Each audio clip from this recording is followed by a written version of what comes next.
Dans l'épisode précédent, François venait de rencontrer Odile. Ce fut un coup de foudre. Elle était pour lui son essentiel, son petit bateau pirate Playmobil. Bref, il la connaissait à peine, mais il voulait déjà se fiancer avec elle, aux grandes dames de ses amis. Ah, salut François. Salut.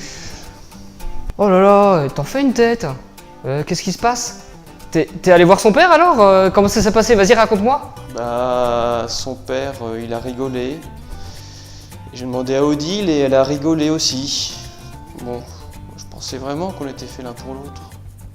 Ah. Non, allez, une de perdue, 10 heures trouvées. Bon, allez, viens à la maison. On va boire un godet.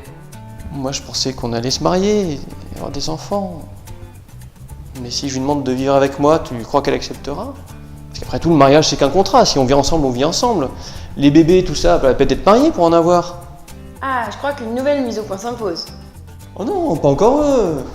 C'est ma place qu'ils ont prise là cette fois. Eh, ça fait 2 fois que vous venez. Il va falloir nous laisser un peu tranquille maintenant. Non, il faut qu'on mette les choses au clair sur le mariage avec François. C'est vrai qu'il se marierait à l'arrache avec n'importe qui celui-là. Le prends pas mal François, mais c'est vrai que t'es pas super au point niveau engagement.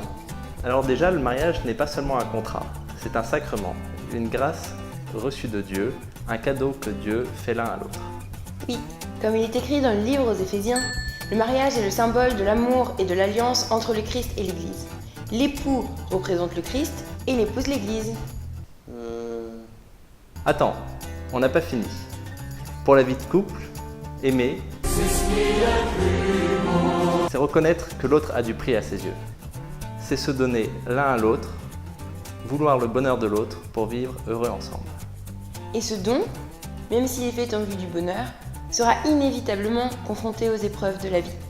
C'est pourquoi le pape demande aux jeunes de vivre un temps suffisamment long avant de se marier et de s'installer ensemble. C'est le rôle des fiançailles. Donc, s'installer à deux illustre un engagement qui est comparable à celui que le couple prend au moment du mariage. Ah ouais, donc en fait, vivre avec elle, c'est pas recommandé. Mais tu l'as rencontré il y a à peine un mois. Attends un peu. Ne mets pas la charrue avant les bœufs. Mais du coup, comment on peut faire pour élever des enfants si jamais on vit pas ensemble? Mais non. Mais tu le fais exprès là. Mais dis pas que tu le fais exprès. Alors attends le mariage pour ça. Fonder un foyer est l'un des 4 piliers du mariage. Un pilier? Comme les trucs qui tiennent la voûte des églises? Mais comment un bébé peut tenir la voûte d'une église? Je pense que quand on mettra les cons sur orbite, t'as pas fini de tourner.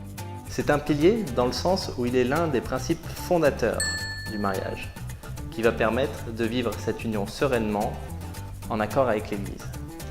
Les 4 piliers du mariage sont la liberté du consentement, l'indissolubilité du lien, la fidélité de l'engagement et la fécondité de l'amour.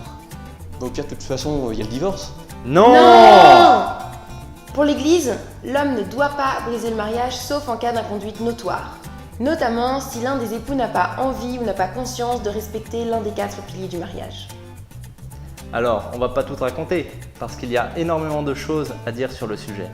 Le mieux, c'est que tu regardes dans les liens qu'il y a en dessous de la vidéo, ou que tu ailles te renseigner sur des sites spécialisés, comme celui de l'Église catholique ou des jeunes cathos. Et du coup, je fais quoi pour Odile? Laisse-la!